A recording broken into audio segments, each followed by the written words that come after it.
As I walked down the street, I found an old garage sale. There was lots of stuff in it, mostly laptops and stuff. They were all only 1 cent each. I had over $250 in my wallet at the time, so you can do the math there. I bought everything, not knowing what was going on. It's 2,500,000 computers. As my neighbors helped me unpack my stuff, one of the laptops turned on. The neighbor said, "Oops," then he turned it off, not knowing it was possessed. All of the computers were plugged in, some of the best my favorites, an HP Pavilion, an old E-machine, a shitty new Acer, and the one I was the most happy about, the Alienware laptop, because I like to pay for overpriced machinery with a picture of an alien on the fucking cover. There were hundreds more, but I haven't plugged them in yet. So I went to bed forgetting about how this exhausting day uh, had occurred, I guess. 2 hours later, I woke up from a blood-curdling scream. But the strange thing, all the computers were plugged in, all 25,500, all around my house, which must have been a fucking mansion to fit 25,500 computers in it. Then I saw blood prints as I was following them, and it led to my porch. Outside, there was the computer's dealer body. There were letters drawn by blood. It said, "1 cent is not enough." I was horrified, so I looked for my house phone.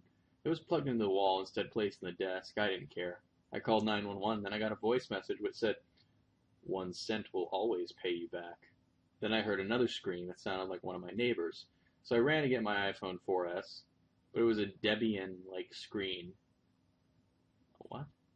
It said, "1 cent will always watch your back." But then I saw that all my computers were turned on, faced toward me. Then one of the Acers jumped in front and went to a screen, and it looked like it had widgets, like Windows Vista, except it had Windows XP like Start Menu / Taskbar, later discovered as Windows Longhorn, whatever the hell that means. Then all 25,500 computers swarmed up, all plugged in. Some had card readers, others had USBs, some were Mac, some were Alienware, others were Dell. Then I saw a laptop dragging a bloody corpse with its hearts and organs carved out with flies around the corpse. Then wires started coming out. Then I saw a thumping heart exposed in the machine. Then wires started coming up out of the thumping hearts, and an error said, "You're next," in poor grammar. Then a picture of a cat that said, "I can has heart please." The picture had a cat with gray fur, but the poor cat's eyes had blood coming out and its ribcage exposed, with its heart missing. Also, the Max got the Finder windows up with a red Finder, but there was blood pouring from his nose and mouth. I saw that the old E-machine had a picture of a troll that said, "You got it, bro?" I actually felt sorry for the troll for some reason, because he had spikes separating his lips from his mouth and his brain exposed. As I tried to run for the door, the computers had a wall charger which was standing upright like a snake. Then my power went out, then my computers moved out of the way as the server dragged itself out with blood all over it. The computer tower shot a disc right at me and I missed. After that, my dog came in, curious of what is going on.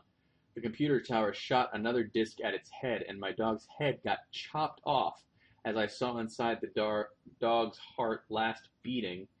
The server then reached inside his cut-off neck and pulled out his beating heart, then sucked it in. I saw that all the computers got blue screens, except for the computers with Linux and Mac. The computer started to get sparks, and sadly all my new computers around my house caught on fire and exploded. But when I thought it was over, the burnt circuits stood up together and acted like a dog with the sound and tackled me and said, "1 cent is enough to kill, though."